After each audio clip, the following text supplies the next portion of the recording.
রান্নাঘরটা ধুয়ে মুছে পরিষ্কার করে একেবারে সম্পূর্ণ নিরামিষভাবে এঁচোড় বিরিয়ানি রান্না করেছি, সাথে মটর ডাল ফ্রাই। নমস্কার, আমি স্বপ্না। দেশ এবং দেশের বাইরে যে যেখান থেকে ভিডিওটি দেখছেন, আপনাদের সবাইকে অনেক অনেক শুভেচ্ছা। স্বপ্নাস ব্লগে সবার আমন্ত্রণ। প্রথমে এঁচোড়টাকে কেটে রেডি করে নেব। বলে জল নিলাম। এঁচোড়টাকে 2 ভাগ করে জলের ধারায় পরিষ্কার করে ধুয়ে কষগুলো ফেলে দেব। প্রতিদিনের মতো আমাদের ঘরোয়া রান্নাবান্না, খাওয়া দাওয়া এইসব বাস্তব চিত্রগুলি নিয়ে নতুন একটি পর্ব সাজানোর প্রয়াস করছি। আশা করছি আপনাদের সবার ভালো লাগবে, তাই অনুরোধ রইল পর্বটি প্রথম থেকে শেষ পর্যন্ত দেখুন। আপনি যদি আমাদের চ্যানেলে নতুন হয়ে থাকেন, সম্পূর্ণ পর্বটি দেখার পর যদি একটুও ভালো লাগে, আমার অনুরোধ রইল চ্যানেলটি সাবস্ক্রাইব করে আপনার মূল্যবান মন্তব্যটি লিখে জানাবেন। ফেসবুক থেকে ভিডিওটি দেখে থাকলে পেজটি ফলো, লাইক, শেয়ার করে আপনার মূল্যবান মন্তব্যটি লিখে জানাবেন। যে কোনো গঠনমূলক মন্তব্য করতে পারেন, কোনো সমস্যা নাই, আমি আপনাদের সকল মন্তব্যের উত্তর দেব। জলের ধারায় পরিষ্কার করে ধুয়ে নেওয়াতে এখন তেমন কষ দেখা যাচ্ছে না। এবার এভাবে করে এঁচোড়টাকে কেটে নেব। পুরোটা দেব না, একটু রেখে দেব, পুরোটা দিলে বেশি হয়ে যাবে। কাটাকুটি শেষে এরপর মশলা বাটার পালা। প্যানে কিছু গোটা মশলা নিয়েছি, এগুলো টেলে নেব। নিয়েছি ধনিয়া, জিরা, শুকনো মরিচ, গোলমরিচ, দারুচিনি, এলাচ, জয়ফল, জয়ত্রী, লং। চুলার তাপটা একটু কমিয়ে দিয়ে খুব সুন্দর মতো মশলাগুলো টেলে নেব। পুড়ে যেন না যায় সেটাও খেয়াল রাখবো। শুধু মচমচে করে ভেজে নেব, তাহলে গ্রানটাও ভালো লাগবে আর বাটতেও সুবিধা হবে। সবকিছু পরিমাণ মতো নিয়েছি। এখান থেকে একটু বাটা মশলা ডাল ফ্রাইতে দেব। অল্প একটু দেব, বেশি প্রয়োজন হবে না। খুব সুন্দর মতো টালা হয়ে গেছে, এখন নামাবো। মটর ডাল বসিয়ে দিয়েছি। সকালবেলায় ডালগুলো ভিজিয়ে রেখেছিলাম, পরিষ্কার করে ধুয়ে সিদ্ধ হতে বসিয়ে দিয়েছি। এদিকে এঁচোড়ে লবণ হলুদ মাখিয়ে গরম জল দিয়ে ধুয়ে নিয়েছি। আদা বাটা হয়ে গেছে, এখন উঠাবো।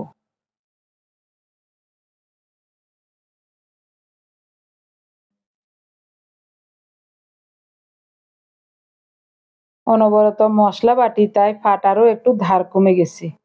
পাটা একটু ধার দিতে হবে এবার। ভাজা মশলাগুলো নিলাম, শুকনো মরিচের বোটাগুলো বাদ দিয়ে দেব।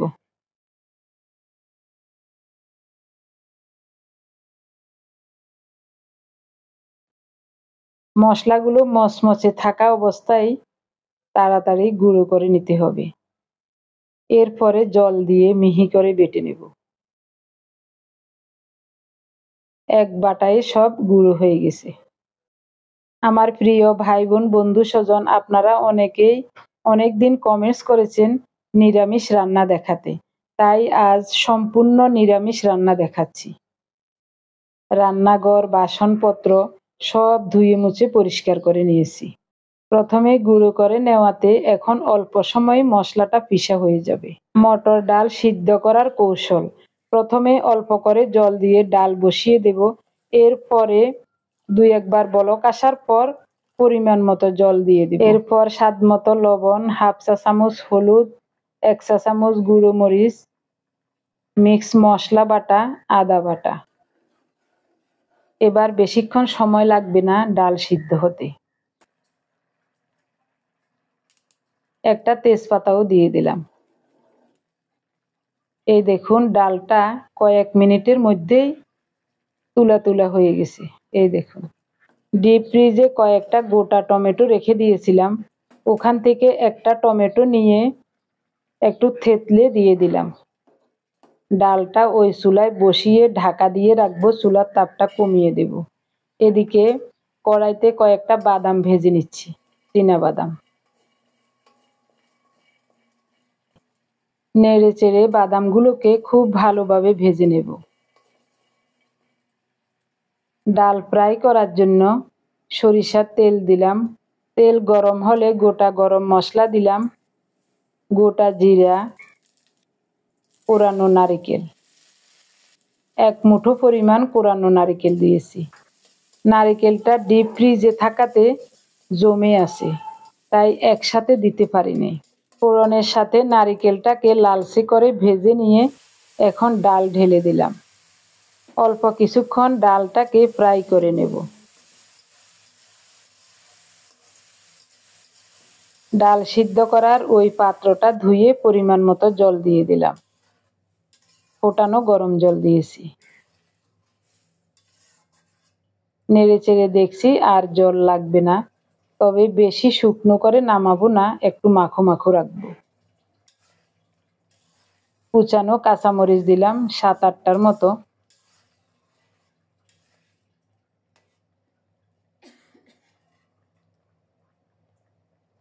কি নরম হয়েছে দেখুন।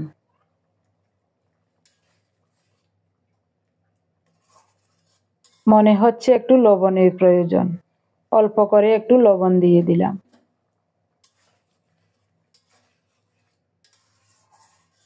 এরকম ঘনত্বই নামাবো, বেশি পাতলাও করব না, ঘনও করব না, ঠান্ডা হলে আরেকটু বসে যাবে। নামানোর আগে 1 চা চামচ পরিমাণ ঘি মিশিয়ে নামাবো। অল্প করে সরিষার তেল দিলাম, স্বাদ মতো লবণ দিয়েছি। এবার দেব কুচানো গাজর। একটা বড় সাইজের গাজর কুচিয়ে রেখেছিলাম। স্বাভাবিকভাবে আমরা বিরিয়ানি রান্নার সময় পেঁয়াজ বেরেস্তা দিই, তো এখানে পেঁয়াজ ব্যবহার করছি না, নিরামিষভাবে রান্না করব, তাই একটা গাজর কুচিয়ে দিলাম। এটাও বেরেস্তার মতো ভেজে নিচ্ছি, তবে অতটা মচমচে করি নেই। মোটামুটি খুব সুন্দর মতো ভেজে নিলাম। কড়াইতে আবারও সরিষার তেল দিচ্ছি, লবণ, অল্প করে একটু হলুদ দিয়েছি। এখন কেটে ধুয়ে জল ঝরানো এঁচোড়টাকে খুব সুন্দর মতো ভেজে নেব।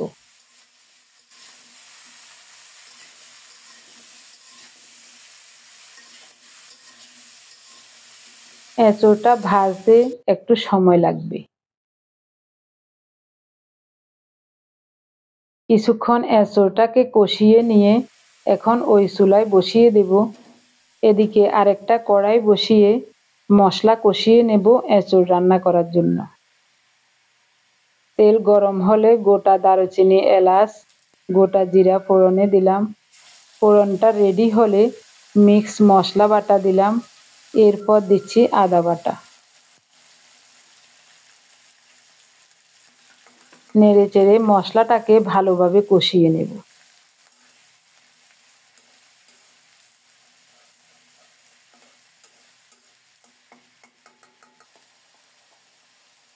কিছুক্ষণ কষিয়ে নিয়ে এখন দিচ্ছি 1/2 চা চামচ হলুদ, 1 চা চামচ গুঁড়ো মরিচ।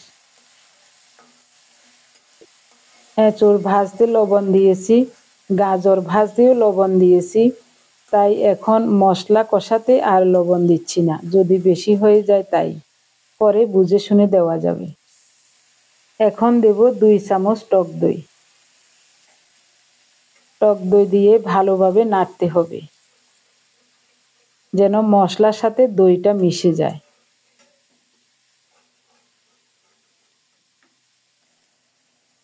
এখন দিচ্ছি একটা টমেটো।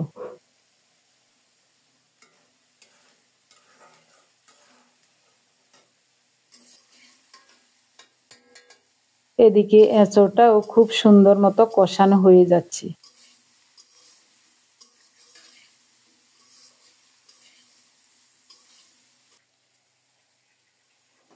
আমরা যেরকম রান্নার আগে আলু কষিয়ে নেই, ওইভাবেই এঁচোড়টাকে কষিয়ে নিচ্ছি।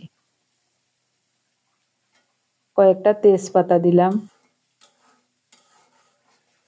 মশলাটা খুব সুন্দর মতো রেডি হয়ে গেছে। এদিকে এঁচোড়ও ভাজা হয়ে গেছে, উপর দিয়ে মশলা দিয়ে দেব।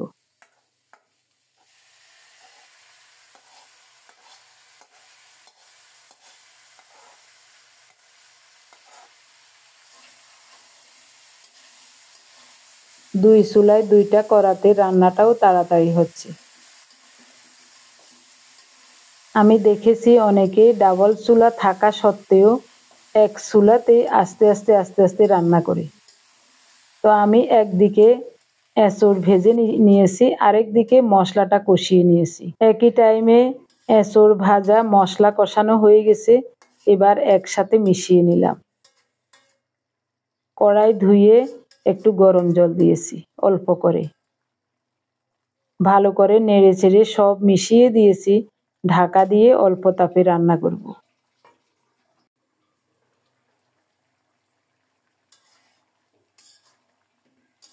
কিছুক্ষণ রান্না হওয়ার পর নেড়ে চেড়ে দিচ্ছি। এভাবে করে ঢাকা উঠিয়ে উঠিয়ে একটু নেড়ে দিতে হবে। অল্প জল দিয়েছি যদি নিচ দিয়ে লেগে যায় তার জন্য। এদিকে বিরিয়ানির চাউল সিদ্ধ করার জন্য পরিমাণ মতো জল দিয়েছি। দারুচিনি, এলাচ, তেজপাতা, স্বাদ মতো লবণ আর একটু সরিষার তেল দিয়েছি। জলটা ভালো করে ফুটে উঠলে চাউল দিয়ে দিলাম। 2 পট সুগন্ধি চিনি গুঁড়া পোলাওয়ের চাল পরিষ্কার করে ধুয়ে ভিজিয়ে রেখেছিলাম 30 মিনিটের মতো। এরপর জল ঝরিয়ে সিদ্ধ হতে বসিয়ে দিয়েছি। চালগুলো হাফ সিদ্ধ এখনো হয় নাই।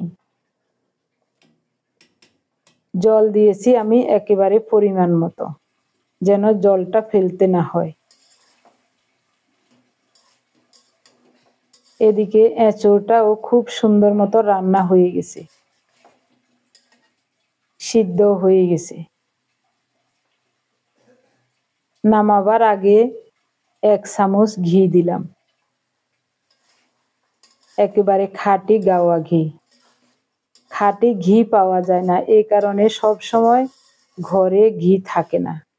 ঘি একবার শেষ হয়ে গেলে খাঁটি ঘি জোগাড় করা কঠিন হয়ে যায়। প্যানের নিচে দিয়ে দিলাম 1 চা চামচ ঘি। এবার দেব হাফ সিদ্ধ করা ভাত, অর্ধেক নিচে দেব আর অর্ধেক উপরে দেব।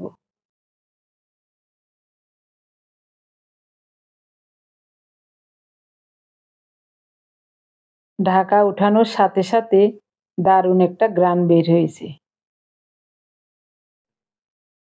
পুরোটাই ঢেলে দিলাম।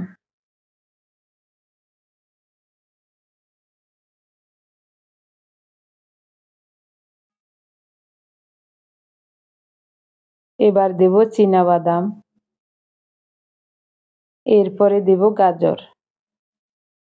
দেখতে পেঁয়াজ বেরেস্তার মতোই লাগবে, আর একটু মিষ্টি স্বাদেরও হবে।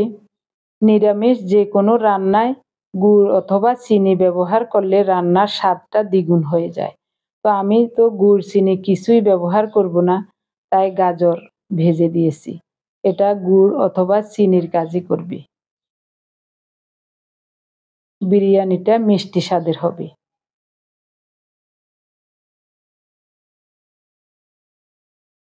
উপর দিয়ে আরো কয়েকটা কাঁচামরিচ বিছিয়ে দিচ্ছি। ঘি,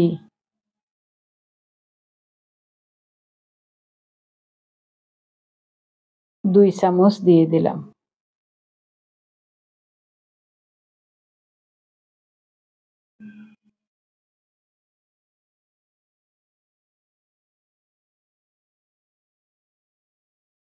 ঢাকা দিয়ে চুলায় বসিয়ে দেব।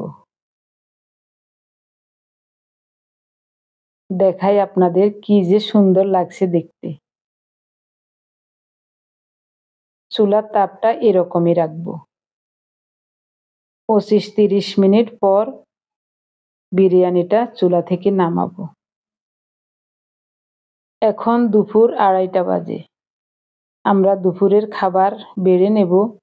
তার আগে বিরিয়ানি পার্থ খেয়েছে, ওর জন্য অফিসেও দিয়ে দিলাম। এইসব খাবার গরম গরম খেলেই স্বাদ। কিছুটা ঠান্ডা হয়ে গেছে, তবে একেবারেই ঠান্ডা হয় নাই। পার্থ বলেছিল খুব ভালো লেগেছে। এঁচড় বিরিয়ানিটা দেখতে কেমন লাগছে কমেন্টস করে জানাতে ভুলবেন না। আমার কাছে তো দেখতে খুবই ভালো লাগছে, খুব লোভনীয় লাগছে।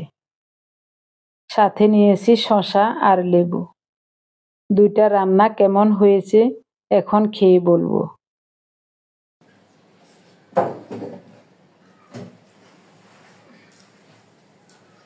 কেমন লাগে? খুব ভালো হয়েছে। লবণে কমেছে।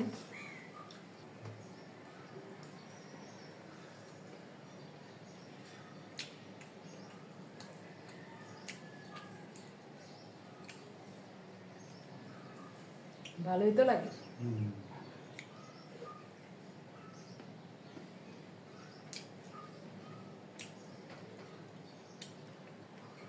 আমার কাছে লবণ ঠিকই লাগছে, উনি বলছেন একটু কম লাগছে। পার্থ বলেছিল স্বাদ হয়েছে, কিন্তু লবণের কথা কিছুই বলে নাই।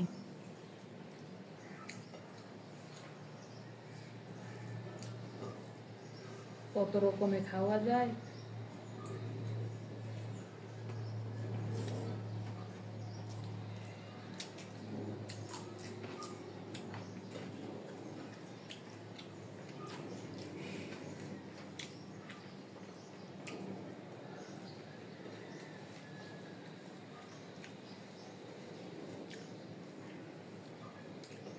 দারুণ।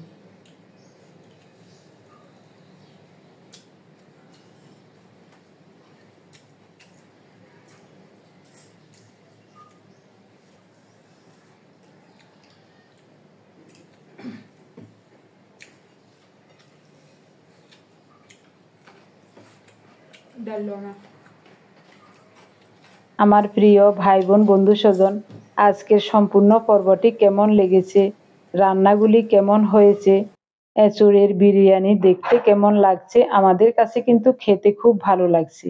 আপনাদের কাছে কেমন লাগছে কমেন্টস করে জানাতে অবশ্যই ভুলবেন না। গত 24 ঘন্টায় আপনারা আমাদের গতকালের এবং আগের অনেকগুলো ভিডিও দেখে কমেন্টস করেছিলেন।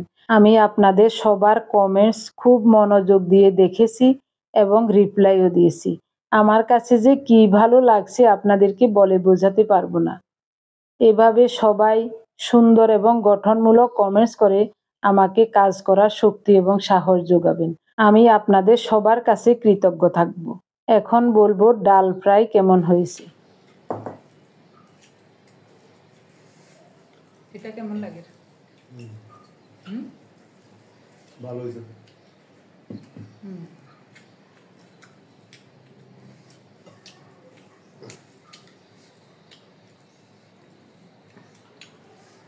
বাদাম ভেজে দেওয়াতে আরো ভালো লাগে। এভাবে একবার কচি কাঁঠাল দিয়ে বিরিয়ানি রান্না করে খেয়ে দেখবেন, সাথে মটর ডালের একটু ফ্রাই করে নেবেন। আশা করছি খুবই ভালো লাগবে। সবাই ভালো থাকুন, সুস্থ থাকুন, দেখা হবে আগামী পর্বে। ধন্যবাদ সবাইকে।